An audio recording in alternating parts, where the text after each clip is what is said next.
Guys, welcome back. Today we're going to do a review about Superman number 299 from DC Comics. This is a book from the late 70s, and let's say stories from that time period was more fantastic, in the sense that, there's really ridiculous things going on in the stories and in one shots, and that makes no sense at all. And this is one of them, and I like that. The artist is Kurt Swan, if I'm correctly. Let me double check. Where is it? Where is it? Okay, let me. Well, maybe we come a little bit later about that. But Kurt Swan has a. Oh, wait a minute. Here it is. Writers Kurt Swan and Lob Oxner, and Julie Schwartz is the editor, and Elliot McGee, Kerry Bates. I have no idea. Are the writers, but and in okay, let's start from the beginning.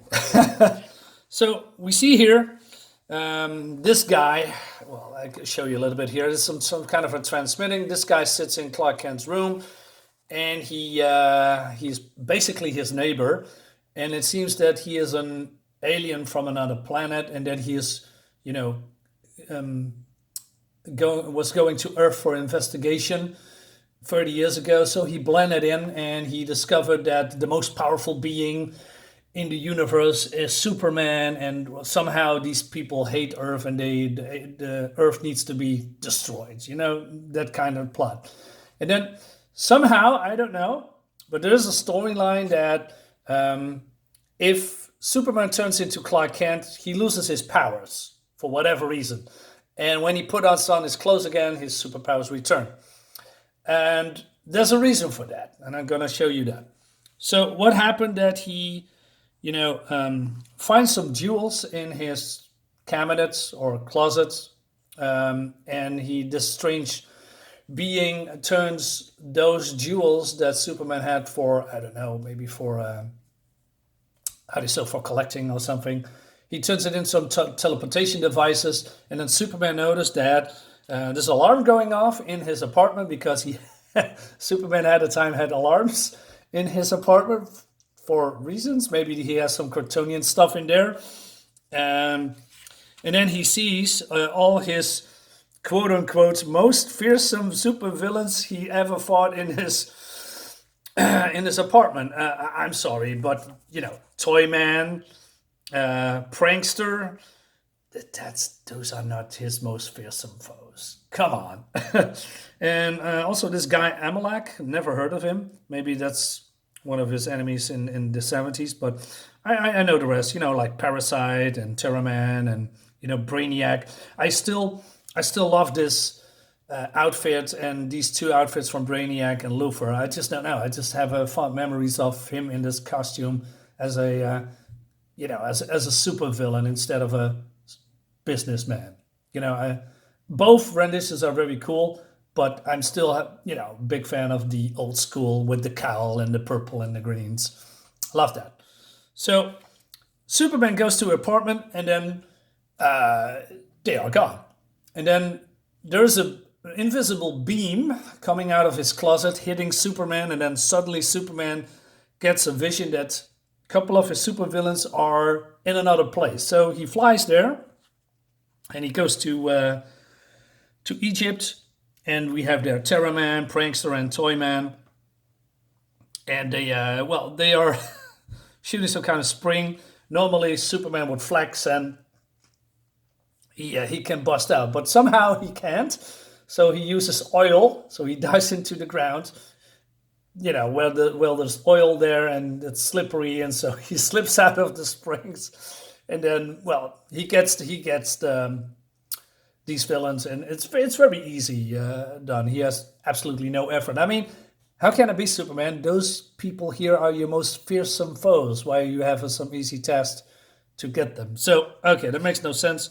So he goes from place to place, skipping a few pages here, and then he discovers that somehow he gets his powers back when he was in Clark Kent's form, but he doesn't know how that worked and how he got his powers back. So then he goes to, I don't know, somewhere in the Rocky Mountains, I guess, and there's Mr. McSippalik. I don't know, man. I never could spoke out that word. Mr. And Luthor and Parasite, and is it Parasite? Is that the? Let me double check. Yeah, Parasite, sure. But he beats them easily, like this. I don't know. It's so ridiculous. Luthor wants to shoot Superman. Superman dives, and he's also invisible somehow. I don't know how that works and what's the purpose of that is. And then, Parasite absorbs all the power that, Luthor shoots at him, and then it's getting a backlash. And then Mr. McZip is very easily, dispatched. So then it reveals that the alien being, while blasting him, turned him into some kind of a living bomb. So the more he uses his powers, it's like a bomb with a fuse. So the more he uses his powers, the more, power is building up until the very end. And then the Earth is going to explode, some ridiculous thing like that. And then we see here the last villains, well, second last. I mean, we have Brainiac and Amalek, and, well, he goes into, let's say he defeats them very easily. I'm not going into the specifics, but Superman discovers that there's a beam coming somewhere. He uses his microscope vision to trace that beam, goes into the apartment of Mr. Xavier, that is the alien being, and then this is happening. So he figured it out that, well, what's going on? He goes to Kryptonite Man, who has a ridiculous costume, and then, wants to punch him. We don't see the fallout, by the way, or what's happened. And then the other planet says, the Earth still lives. Its demise delayed. Not delayed, failed. Agent Xavier has failed. So what happens? Okay, this is the most ridiculous thing you ever heard. So he flies here, and that's a little bit weird, but it seems that when he uses the clothes of Clark Kent, it's been coated with some kind of substance that blocks solar rays. Therefore, he cannot he lost his superpowers because of that, which is totally ridiculous. Because his hands and his head is still visible, but somehow it blocks. So what did Superman here? He knocked out Kryptonite Man, because he had the clothes of Clark Kent underneath the Superman clothes. But you flew here. Oh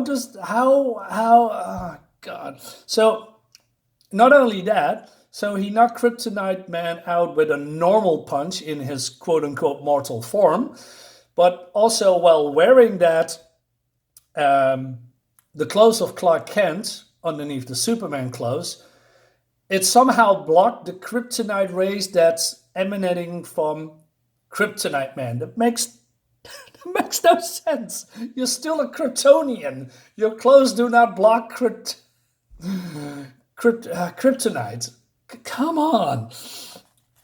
So yeah, that's what happened. And then, as you can see here, this is what happened. And then it seems that he switched with Amalek, and then now he's in jail. I mean, it's so ridiculous. There's a couple of pages here, but I'm not gonna show you that.